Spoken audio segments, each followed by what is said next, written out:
I want to get started today on a series that I've really been looking forward to for some time.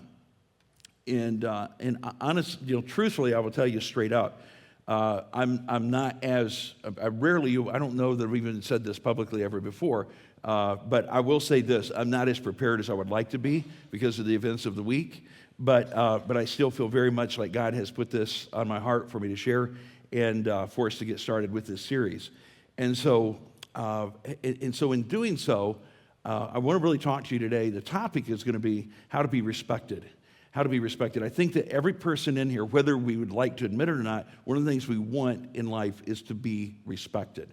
We want respect shown to us. We realize we need to show respect to other people, but we don't like the idea of being disrespected. And so the question is, how do you live a life in such a way that you actually are respected?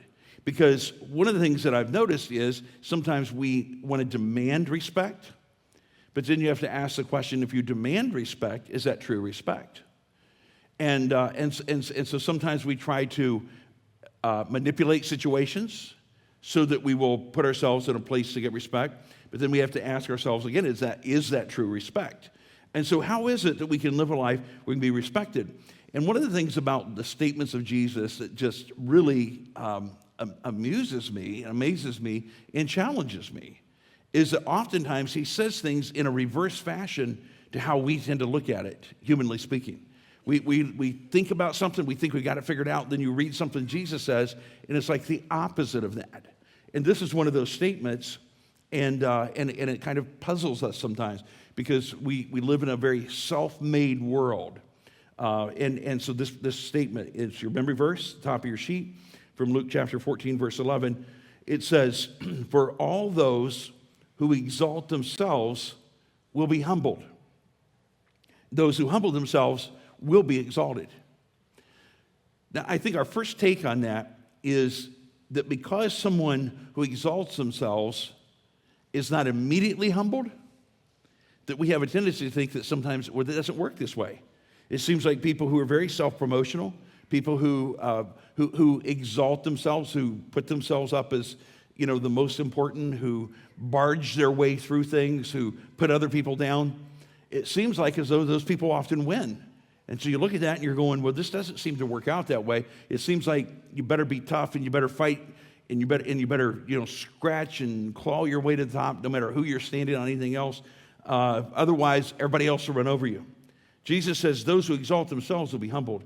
Those who humble themselves will be exalted. Let me just say this. There is a possibility that some people might, their entire lifetime, seem to be exalted by their own exaltation, the fact that they exalt themselves.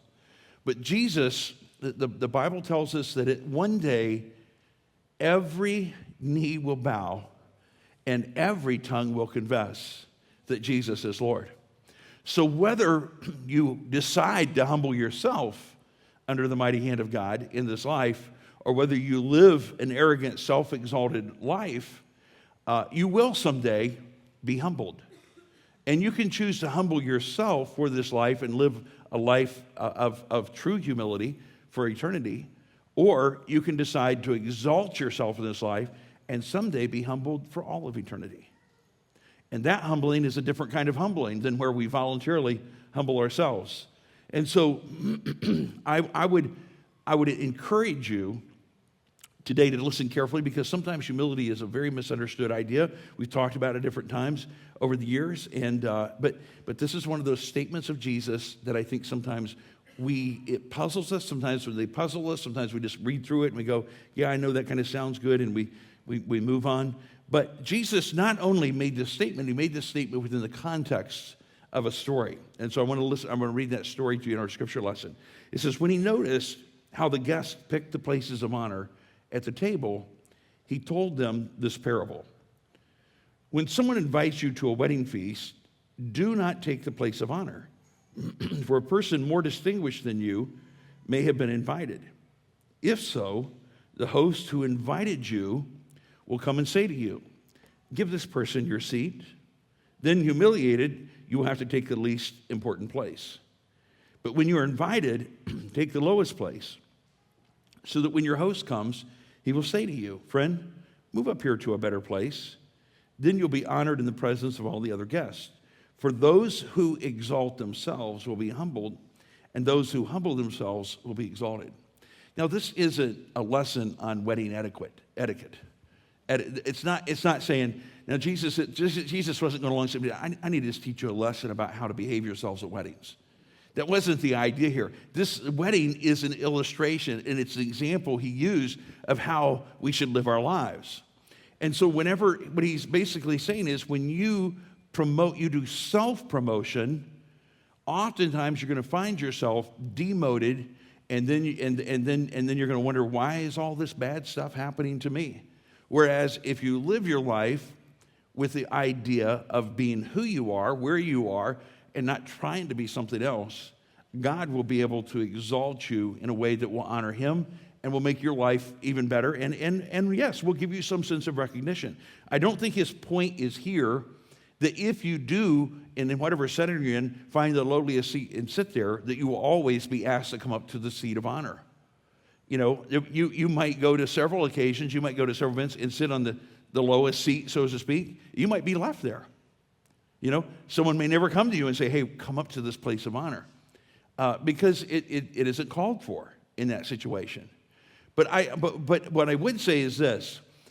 Most of us know and have known people, and don't bump the person next to you, okay? Because I do want you to personalize, but you do sometimes have to think through. We know people who have done this kind of in a bit of a way where you've noticed it, you've seen where there's always a self-promotion. It's always kind of putting themselves ahead of other people.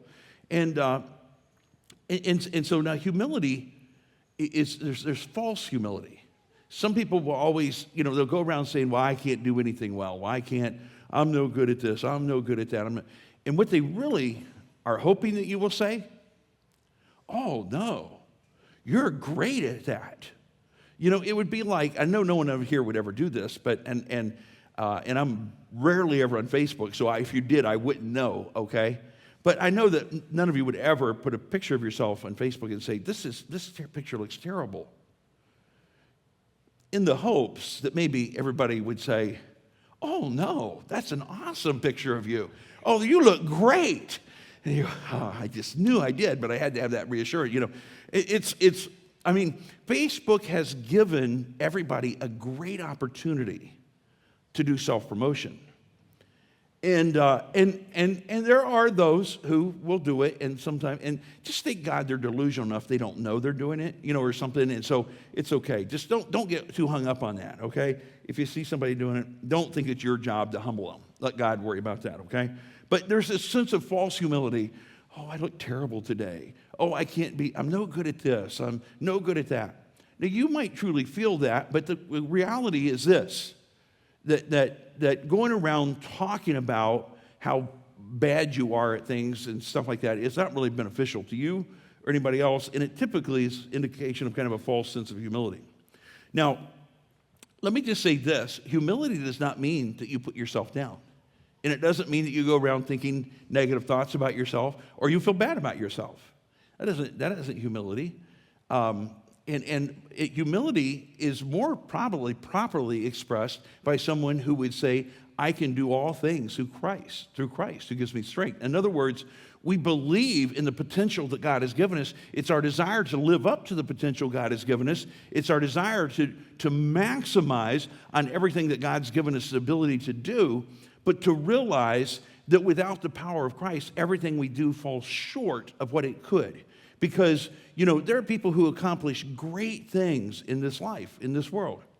But unless they have done it through the power of Christ, if it has not been empowered by Him, then oftentimes it's something that is important for a season. It's important for a time. It made a big difference, but it's a time thing. Whereas whenever you do things through the power of God, the things that happen in your life, the impact of that has eternal consequences. I can do all things through Christ. Actually, some of the most humble people that I've ever met are people that are exceedingly confident.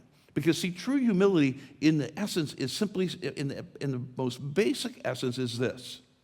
It is believing that you are God's creation, that you're under God, you're under His authority. That's true humility as it relates to our relationship to God, that we're under His authority. And the second piece of humility is that you are not of greater value than someone else. And so it's important it doesn't matter. You can say your net worth might be a whole lot more than someone else. You might have a skill that far exceeds other people. But as a value of who you are as a person, that you are not of greater value than anyone else is to God. Every person is of great value. So when you see somebody that's in a difficult situation, you see somebody that's, that's maybe holding a sign up. I saw someone yesterday, I need a miracle. And you can sit there and debate all day. Well, why don't you go create your own miracle? Why don't you go to, you have all kinds of responses, all kinds of attitudes. But the fact is, that person, whether they're living their life well or not, that's a person that God values, that he loves. That's a person he died for. It doesn't mean that you have to enable them to live a life of, of codependency. But it also doesn't mean that you shut off any heart of compassion, because that's a person that's of great value to God. That person matters as much to God as you do. And so whenever you walk into a room, you might be a person of great importance because of the role you play, because of who you are to those people. And you may be looked up to by a lot of people. But the reality is that does not make you more valuable to God than anybody who's looking up to you. And we have a tendency to kind of confuse these things and get them a little bit distorted. And we either feel really put down because we weren't exalted in a proper way, or we feel exalted because we feel like we're bigger, better than anybody else or than other people. And it's something in human tendency. There's a flaw, this fallenness that we have. There's this flaw that basically says, that we are people who easily look out for our own interests and not for the interests of other people, who promote ourselves over and above other people. And so it's very, very, very important for us to understand, admit, one of the things, why don't you just turn to somebody beside you and say this: I don't know everything. I don't know everything.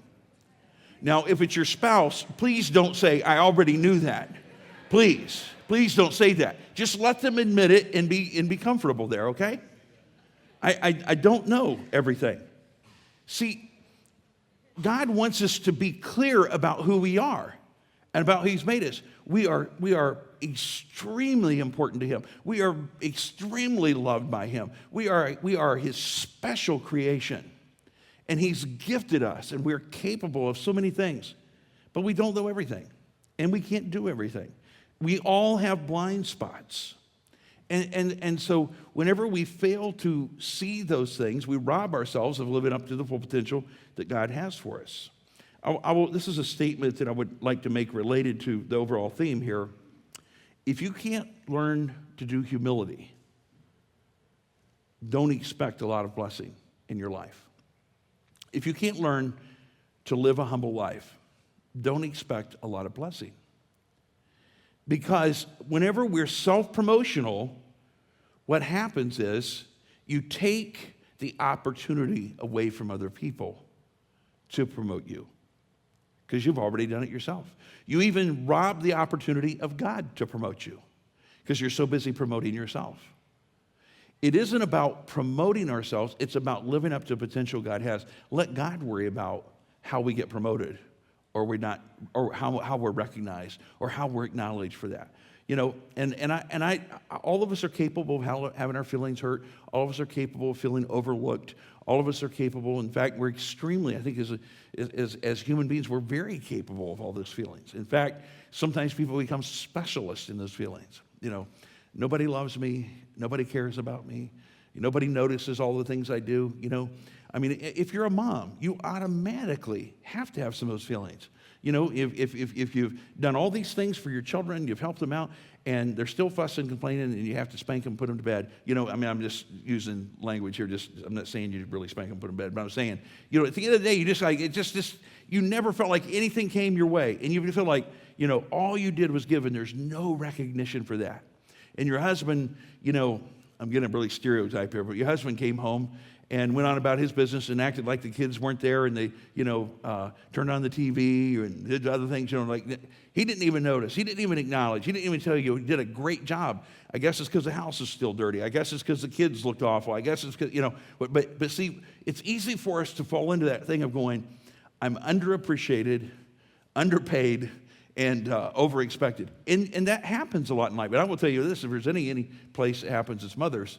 And I also will say this, because I know we have a number of teachers. I'm not saying it just because we have a number of teachers. I've come to believe that one of the hardest professions in the world these days is those who are teaching.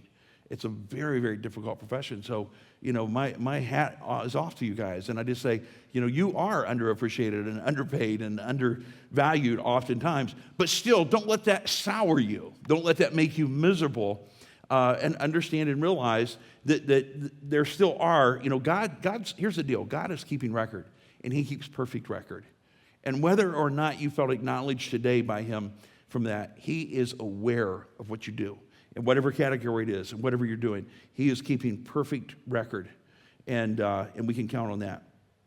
I think what happens is if we do not live a life that is fully surrendered to God, and that values other people the same value that we value ourselves, what happens to that is that we rob ourselves, because we live in a lane of discontent rather than a lane of gratitude. See, I don't even know if it's possible. There are two biggest enemies of humility. And obviously you would expect pride to be one of those, right? I mean, it's kind of hard to be prideful and humble at the same time. Because here's how that sounds. Well, I'm really grateful that I'm so humble. It's like that didn't quite go together, did it? It's like those two things seem like they're opposites. And so it's really hard to be prideful and to be humble. But it's also maybe equally hard to be ungrateful and to be humble. Because in a lack of gratitude, what we're really saying is, I deserve better than this. I should get more than this. I deserve something greater than this. I'm not getting what is rightfully mine. And as a result, we rob ourselves because we live in this lane of discontent instead of this lane of trust, this lane that God has my back. It may look like I'm getting taken advantage of right now. It may look like things are going against me, but I know that God is for me. I know he is on my side. Humility is counterintuitive. It's counterintuitive. I don't think anybody wakes up in the morning and says, well, I shouldn't say anybody. I don't like those anybody and everybody and always and never statements. But I think it's easy to wake up in the morning and think in terms of, how is it that I'm going to make sure God is honored in every piece of my life, and I'm going to make sure that I value other people, that I value myself. Our first thoughts typically are about ourselves. Why do I have to get up so early to go to work? Why this? Why that? Why? I can't believe they put all that stuff on me at work. I can't believe, I don't even feel like going in today, but the place would fall apart if I wasn't there. We start, and then, and the nagging kids, I can't stand to get them up. And then wake up grouchy, if you had to be here last Sunday to get that. So you have to go back and listen to the sermon if you weren't here last Sunday to know what waking up grouchy is about. But you see, humility is counterintuitive. I don't know how many of you wake up in the morning. There are a few of you, that wake up in the morning and think in terms of like, I want to go work out at the gym. And I want to go work out at the gym. I love working out at the gym. Since Brandon was featured in our video today, and he sits on the front row. I get it. It's like, if you sit on the front row, we love it, but it is a license to get picked on. Okay, that's not why he sits on the front row. He just doesn't want to watch you guys walking in and out. No, I'm just kidding. I don't know why he sits on the front row, but he's here, and so he makes it easy for me to pick on him. So Brandon's one of those guys who actually, I can't say he enjoys running and working out in the sense of like, but he enjoys it a whole lot more than I enjoy stuff like that, or at least he fakes me out if he does it. Greg and I ran a marathon with him. We were so compassionate. We decided we would do this marathon with him. Here's the marathon that Greg and I ran. He started down in Savannah, this 26, 0.1 or whatever it is, point 2. run. And he started it, well, about the time we were getting up. And so we met here in the parking lot. We said, we're going to do this marathon with him. So we got up about the time he started. We got over here, and we met, and we laughed and joked and drank coffee and had a great time riding down to Savannah. We were with him. We were with him in spirit. He's running. He's out there running at 26 miles. We drove all the way to Savannah, and we parked the car. We had to walk several blocks. We couldn't just park there. We had to walk a whole bunch of blocks, and he's out there running, and we're walking those blocks and looking for more coffee, And we actually got up there to the finish line, and we ended up having to wait about 30 minutes on him. He's still out there running. I don't know what his deal is. Still out there running. And then whenever he comes across the finish line, we're yelling. I'm jumping up and down. Greg's trying to take pictures. I'm jumping up and down. I'm yelling, Brandon. And he wouldn't even be so kind as to even look over and acknowledge us for us enduring all this, his race. He just kept right on running, and he grabbed the bananas or whatever it was they had there, stuff, and was starting to pour stuff down. And he kept on. We had to run. We literally had to run to go catch up with him to congratulate him. It was, but so here we were putting ourselves all out like this, and to run with him, and his appreciation level seemed kind of low to me. But at the same time, I'm just going to tell you, we invested that time, but we just kind of just had a big old time. He's out there sweating it out. Now, most of us we don't like that. We don't want to do that. We don't want to put in that kind of effort. It's counterintuitive to go work out at the gym. Now, there are guys that really like it, but I'm just going to tell you, overall, it is. And I'm just going to tell you that it is counterintuitive to put God first in your life and not yourself. It's counterintuitive to value people as much as you value yourself. I'm just telling you, folks, it doesn't come natural to us. We have to intentionally do it. We have to take steps to make sure that we are disciplining ourselves in the same way that we discipline ourselves any other way, to live a life of humility. And remember, a life of humility isn't being browbeat. It's not beating yourself down. It's just simply acknowledging the fact that you're under the lordship of Christ and that other people matter to God as much as you do. And so that means you matter a lot. You understand it matter a lot. But it's not looking at ourselves as more important than other people. And it's extremely important for us. It will affect the quality of our life. It will affect the effect of our life greatly. Now, I want to read to you from 1 Peter chapter 5 and verse 5. It says, in the same way, you who are younger, submit yourselves to your elders. As I get older, I really want you guys younger than me really listen to that very carefully. Anyway, all of you clothe yourselves with humility toward one another. Clothe yourselves with humility. There's something about, being clothed that means we're prepared. It means that we're protected. And also, it can also mean we, may not embarrass ourselves. Sometimes the kids, I'm trying to get ready or something. I haven't put my shirt on yet in the house. And the kids will go, come on, Dad, we're running. I go, well, I'm ready. They go, what? So I'm ready. And they said, well, get your shirt on. I said, no, I'm going like this. I just say it just to get them going. I said, no, this is how I'm going. No, you're not. I mean, I've had them go in the closet and grab, they're going, no, put this on. You're wearing, it's like they don't want to be embarrassing them out there, like you are wearing a shirt, Dad. No.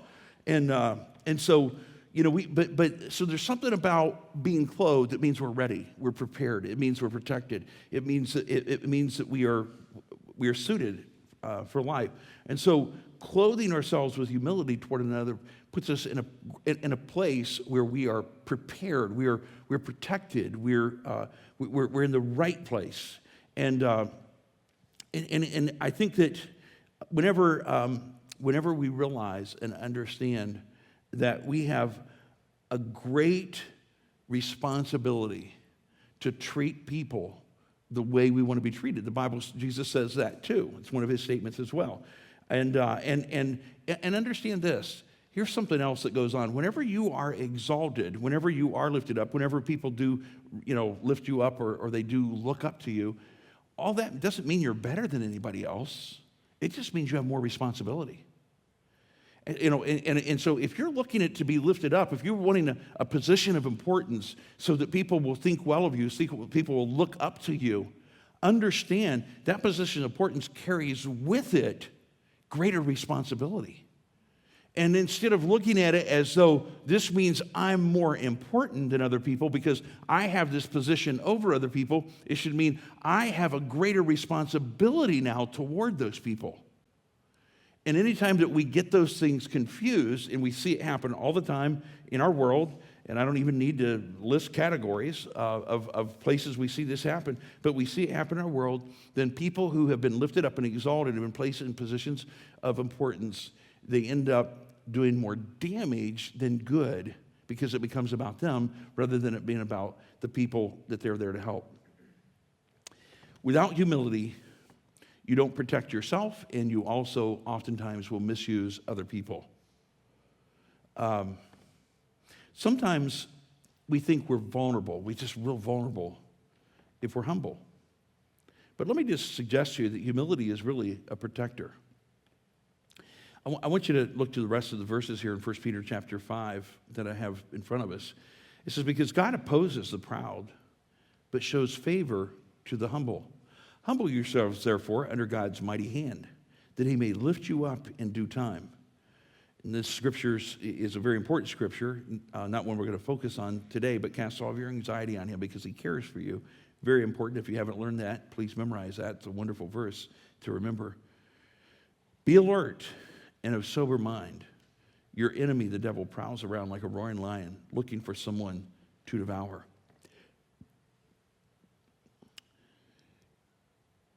God resists the proud, and he gives grace to the humble.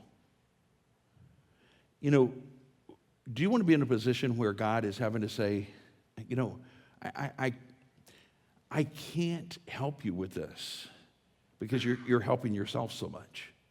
You're so promoting yourself, I'm not able to help you. You know, there's different scriptures, different things that Jesus taught that said, basically, if you broadcast your good deeds, you've already been rewarded here on earth. And so when we get to heaven, that won't come up. You know, helping that little lady across the street isn't going to become something that you'll be rewarded for in heaven whenever every person you saw for the next 3 weeks, you told about it.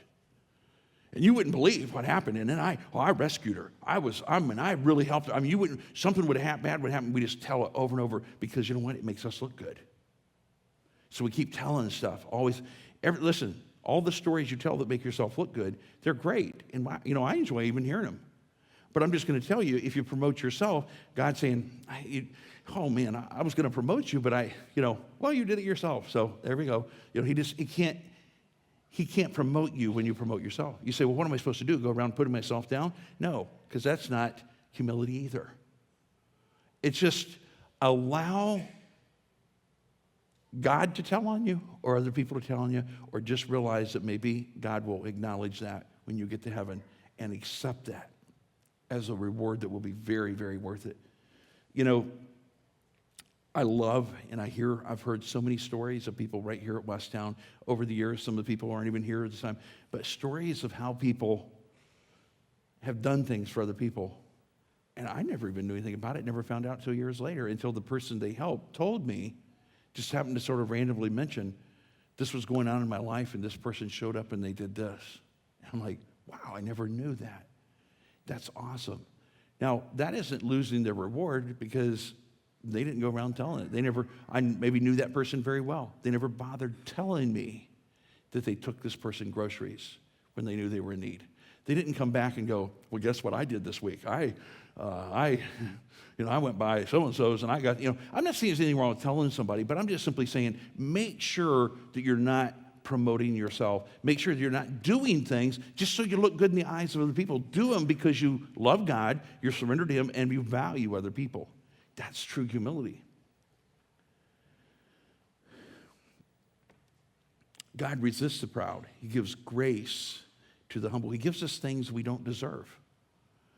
I am always, I'm telling you, if there's anything humbling, it's whenever you actually see God work in a way that you know you don't deserve it.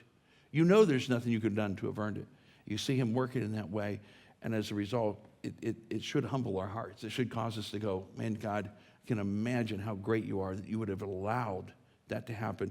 You would have allowed that to be the case. You know,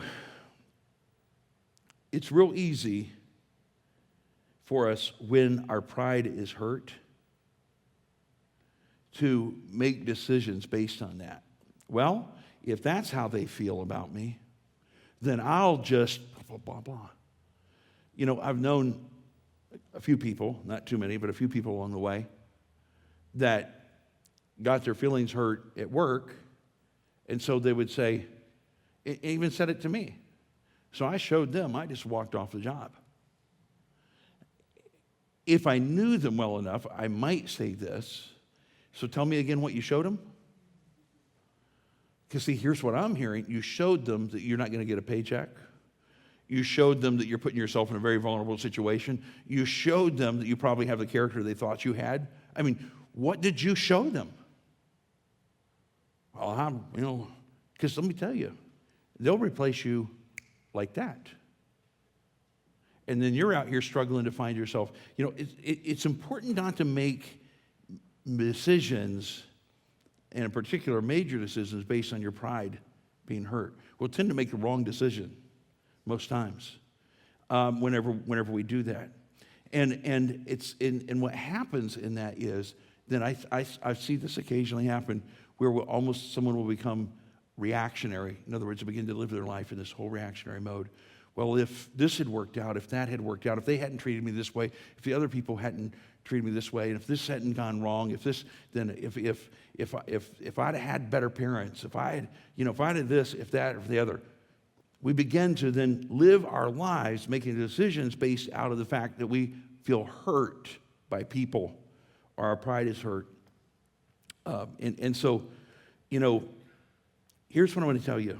This last verse says, be sober, be alert and of sober mind. Your enemy, the devil, prowls around like a roaring lion looking for someone to devour. If you have a lack of gratitude, you're ungrateful for what you have. If you find yourself always complaining because you don't have what you think you deserve, you're not as far along in life as you thought you would be, everything has not gone the way you had hoped it would, and you had planned that it would, you feel like you're behind the ball, you feel like other people are winning and you're losing. If you feel that way, then what you've done, you're making yourself extremely vulnerable to this enemy who is prowling around, trying to find a way to bring you down. Pride is the same thing. It's like this. If Satan sees somebody who has pride or who has a lack of gratitude, it's almost like finding a car with the keys in ignition. Going like, I got a free ride here. I think Satan looks at us and goes, okay, Brandon, I got a free ride on you right here because of this. The minute we give him that room to say, we believe other people have gotten something more than we deserve, more than what we have gotten, and we deserve better than this. And what we have just done, we've just gone in the store, left our car running, and allow Satan to get in and go for a free ride with us. It's about the same as you leaving your door wide open, and you walk out and you're gone, and you come back and find your place robbed. You allowed the enemy access. You allowed the enemy access. Because he's out there, and one of the most common ways that he will get to us is when we lack humility. When we lack humility, we give Satan opportunity to access our lives in ways that will hurt us. If you feel overlooked, you'll limit how far God can take you. Because you're so focused on what he hasn't done for you, you can't even imagine what he can do for you and wants to do in you.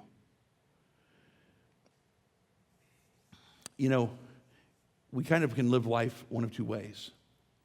You can go to work and say, what all can I get from this? In other words, I deserve more money. I deserve more this. They're not paying me enough. They don't do this enough. They don't do that enough. I'm not I'm overlooked and whatever. You can go in and have that mindset. And what you'll have a tendency to do is get by with it as little as you can because you feel like you're underappreciated and you're overlooked. Or you can go into a job and say, I would prefer to have more money. I'd prefer to have more time off. I'd prefer to have this. I'd prefer to have that. But I'm going to do my best. I'm going to give it my best. And I'm going to tell you, there's two different responses when you walk away from those two experiences, from those two approaches. And one is, man, they're gone and we don't even notice any difference around here. Why were we paying them? They weren't even carrying their load. They were like freeloading on this place. It's like they're not even missed. In fact, there's almost this relief that person's gone. Like, wow. Or when you leave to go take that great promotion that God gives you, you'll go, man, I don't know how we did it without this guy. I don't know how we survived without this gal. I don't know how we made it. How we're going to make it without them here. See, whenever you live a humble life, you achieve a lot and you do great things. You leave the results up to God. And you don't try to outdo somebody else. You might outdo them, but you let God keep the score. I would just tell you this, it's a freer way to live. Do any of us get it perfect? Could I stand up here and say today, well, I'm teaching this lesson because I perfected this issue of humility? No. I struggle with it. We all struggle with it. We all have a tendency to feel left out, overlooked, underappreciated. And so we'll just go ahead and sit at the head of the table because, well, they don't appreciate us. We'll go ahead and appreciate ourselves, Well, God wants you to respect yourself, but he wants you to let him worry about the exaltation. For all those who exalt themselves will be humbled. And most of the time, that humility is something, unfortunately, other people get to see. Rarely does God allow us to be humbled in private, because part of the idea of being humbled is that it's acknowledged that this person has been humbled. Those who exalt themselves will be humbled. Those who humble themselves will be exalted. I guess the question I'd like to ask this morning with those words, what side of that equation do you want to be on? God says, do you trust me enough to live a life of character, to live a life of excellence, to do all things through Christ who gives you strength, and leave the accolades and the results up to me? Or are you going to try to manage? Let's pray.